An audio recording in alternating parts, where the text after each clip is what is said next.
नमस्कार दोस्तों। आज की हमारी कहानी है मुट्ठी भर मेंढक।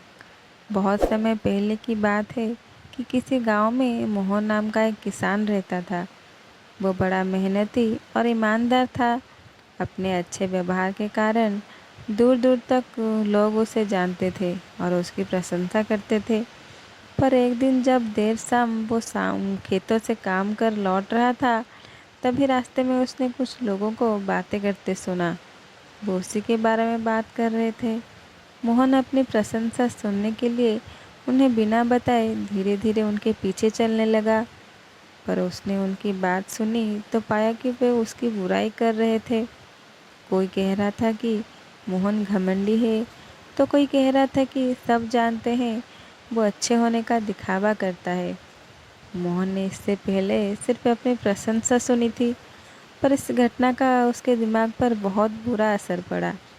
और वो जब भी कुछ लोगों को बातें करते देखता तो उसे लगता वे उसकी बुराई कर रहे हैं।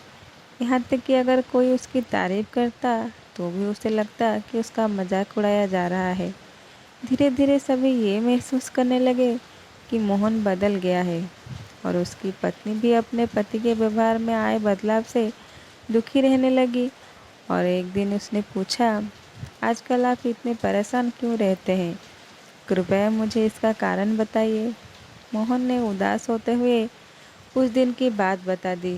पत्नी को भी समझ नहीं आया कि क्या किया जाए।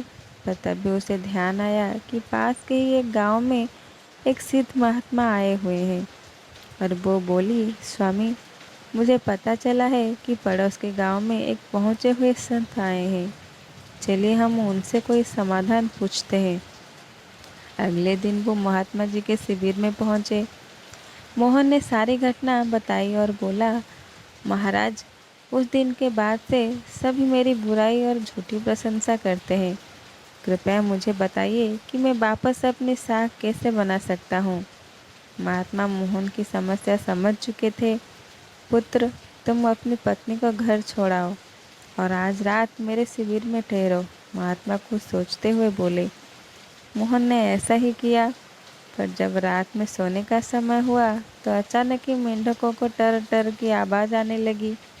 मोहन बोला, ये क्या महाराज, यहाँ इतना कोलाहल क्यों है? पुत्र, पीछे एक तालाब है।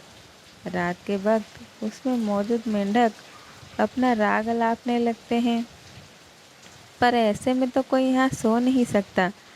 मोहन ने चिंता जताई। हाँ बेटा, पर तुम ही बताओ हम क्या कर सकते हैं। हो सके तो तुम हमारी मदद करो, महात्मा जी बोले। मोहन बोला, ठीक है महाराज, इतना शोर सुन के लगता है इन मेंढकों की संख्या हजारों में होगी। मैं कल ही गांव से 50-60 मजदूरों को लेकर आता हूँ और इन्हें पकड़कर दूर नदी में छोड़ आता हूँ। और अगले दिन मोहन सुबह सुबह मजदूरों के साथ वहाँ पहुँचा। महात्मा जी भी वहीं खड़े सब कुछ देख रहे थे। तालाब ज़्यादा बड़ा नहीं था। 8-10 मजदूरों ने चारों ओर से जाल डाला और मेंढकों को पकड़ने लगे। थोड़ी देर की ही मेहनत में सारे मेंढक पकड़ लिए गए। जब मोहन ने देखा कि कुल मिलाकर 50-60 ही मेंढक पकड़े गए हैं, तब उसने महात्मा जी से पूछा, महाराज, कल रात तो इसमें हजारों मेंढक थे, भला आज वे सब कहाँ चले गए? यहाँ तो बस मुट्ठी भर मेंढक ही बचे हैं। महात्मा जी गंभीर होते हुए बोले, कोई मेंढक कहीं नहीं गया। तुमने कल इन्हीं मेंढकों की आवाज़ सुनी थी। ये मुट्ठी भर मेंढक ही इतना शोर कर रहे थे कि तुम्हें लगा हजारों मेंढक टर टर कर रहे हो।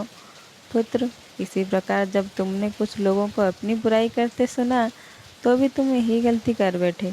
तुम्हें लगा कि हर कोई तुम्हारी बुराई करता है, पर सच्चाई ये है कि कोई बुराई करने वाले लोग मुट्ठी भर मेंढक के समान ही थे। इसलिए अगली बार किसी को अपनी बुराई करते सुनना तो इतना याद रखना कि हो सकता है ये कुछ ही लोग हो जो ऐसा कर रहे हो। और इस बात को भी समझना कि भले तुम कितने ही अच्छे क्यों ना हो, ऐसे कुछ लोग होंगे ही होंगे जो तुम्हारी बुराई करेंगे। अब मोहन को अपनी गलती का एहसास हो चुका था। वो पुनः पुराना वाला मोहन बन चुका था। कहानी अच्छी लगे लाइक शेयर और सब्सक्राइब कर दीजिएगा। नमस्कार, जय जगन्नाथ।